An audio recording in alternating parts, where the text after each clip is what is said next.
everybody. Hope you're doing well and welcome back to the Warhorse Gaming channel. So far in our The Making of a Gaming series, Moonelf and I have finished all the Land of Opportunity story missions and are ready to move forward in our progression to the character specialization roles. Now, you don't have to do things in this specific order, it's just the order that we've chosen to do them in. There are 4 different roles to choose from at this time in the game, with more to be added this year. The current 4 roles are Moonshiner, Trader, Bounty Hunter, and Collector. Now, the first thing you need to understand here is that each of these 4 roles has specific items that need to be purchased with gold bars to be able to start playing, progressing, making money, and XP at them. Okay, so let's go over these required items. I'll just highlight them for now, but as we make new videos and progress through each role, I'll get into much more detail and tell you what you need to know to play through each one of them like a champ. First up, the Moonshiner role.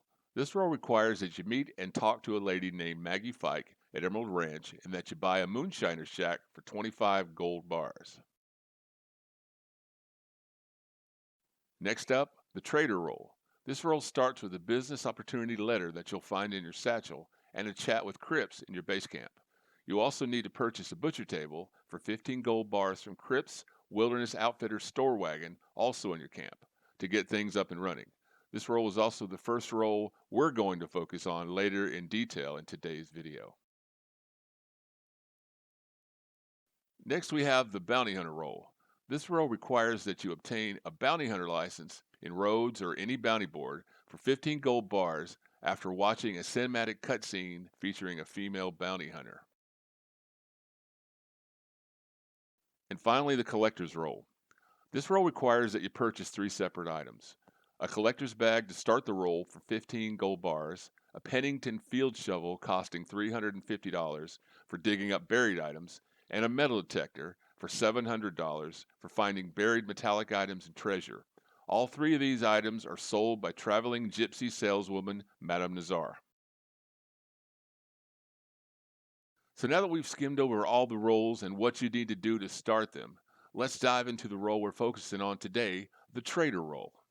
Okay, so as we went over earlier, to get started in the Trader specialization role, the first thing you need to do is log into your base camp.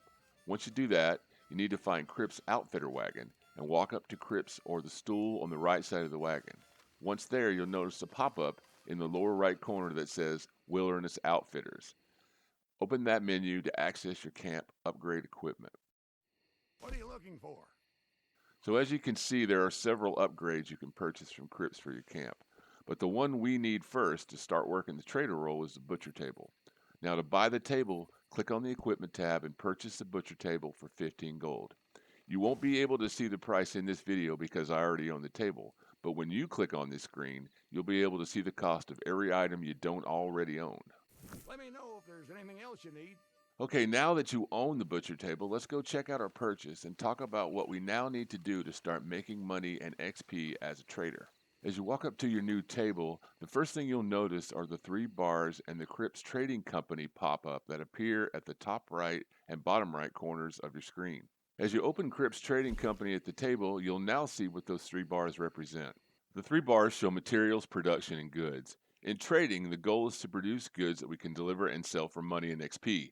In order to produce these goods, we need to gather 2 items that Cripps will turn into sellable goods for us. Now, as we fill our materials and supply meters, the goods meter will automatically fill up over time until completely full. Now, once full, we need to sell these goods for a small or a large profit, depending on if you sell them locally or at a long distance. Now, we'll get into more detail about that later. Let's start with materials. So what are materials and how do you get them? Well, materials come from any animal of the 200 plus you can hunt in Red Dead Online. You get these materials by killing and donating animals to Cripps Trading Company at your butcher table. The animals you hunt in game come in 3 different star levels, 1, 2, and 3 star levels. 1-star animals yield poor quality items, 2-star animals yield good quality items, and 3-star animals yield perfect quality items. The higher the quality, the more it yields at the butcher table in goods, so you want to focus your hunting efforts on bringing in animals that are abundant in the game like deer or of a perfect to good quality, so you can minimize the time you have to spend hunting and maximize your efficiency in creating sellable goods. If you'll do this, you'll make money at a much faster rate with much less effort. Another thing to remember is that you always want to bring in animals whole, not skinned, to get the most of your kills. Also, when hunting, weapons and shot placement are everything, so use the appropriate weapon for the size animal you're going after, and make sure your shots are always in the head so as not to damage the animal and lose star ratings. Bad or careless shots will always cause a 3-star animal to become a 1-star animal instantly from damage, so practice and aim carefully. In this first bit of game footage, I'm hunting with the Carcano sniper rifle. Using a sniper rifle is best for medium to large animals because the power of the rifle usually lets you take down the prey with one shot. Now, as I ride my horse around the heartlands, I keep hitting my eagle eye to try to spot deer, which will flash white as you look around. Deer are one of the best targets because they are plentiful, usually spawn in groups of 3 or 4, and because their size yields a good amount of materials. When you find one, keep your distance so you don't scare them off and use your scope to see what star level it is. You'll see that level in the lower right corner of your screen. If you decide to shoot that animal, wait until you have a good headshot and fire away. If your shot was good, you'll see a red X appear and the animal is dead instantly. So ride on over to the animal. It will appear as a black paw print on the minimap. Okay, now get off your horse and walk up to the animal and see if your shot was good with no star level loss, or poor due to bad shot placement by the loss of a star or two. Pick up the whole animal if possible. Do not skin it, and carry it over to your horse and stow it on its back. The only time you'll need to skin the animal is if the animal's too big to fit on the back of your horse, like a bison or an elk. At this point, you can either take it back to the camp and donate it at the butcher table, or go find another animal to hunt. In this video clip, I decided to switch my weapon to a bow and go after another deer.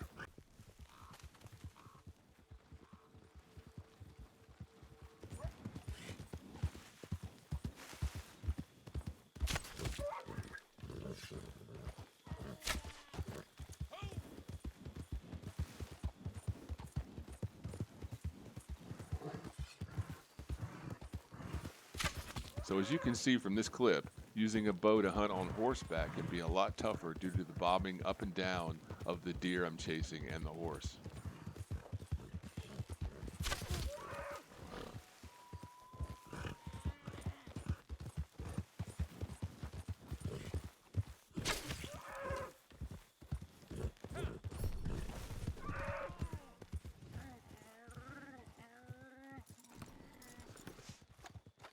So, after finally bringing him down with the bow, I need to transport him back to camp but can only carry one deer at a time on my horse. So I use my reinforced lasso to rope him and drag him back behind me.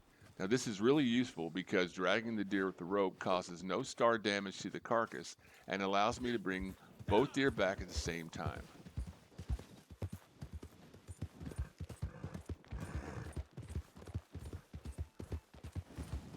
Now I need to occasionally look back behind me and make sure my deer is still back there as I drag him and head back to camp.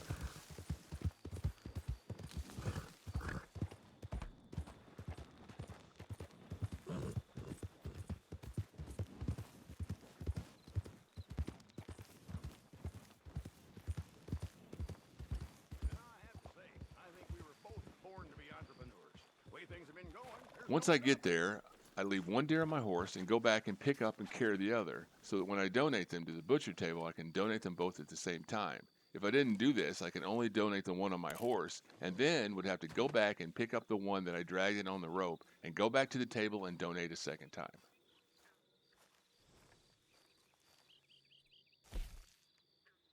We're well stocked for the time being. This is good quality. Okay then, no comment.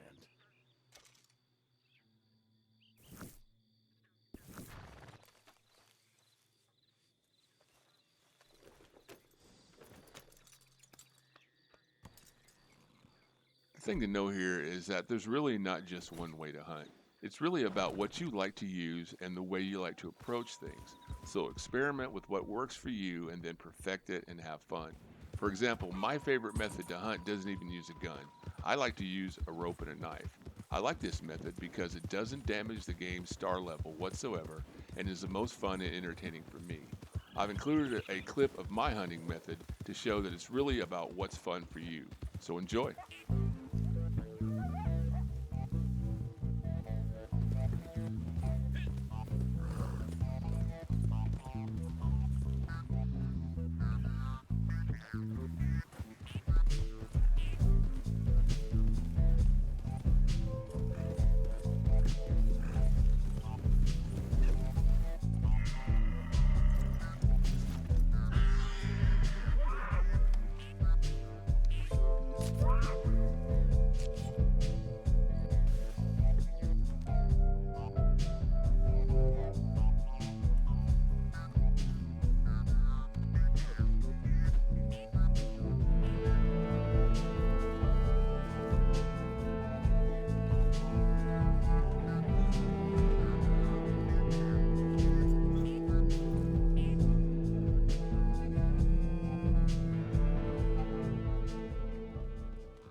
All right, that's going to do it for us today. Hope you guys enjoyed the video, and thanks for watching. Don't forget to hit that like button and subscribe, and be sure to click that notification bell so you don't miss any future videos. Take care, and we'll see you in the next one.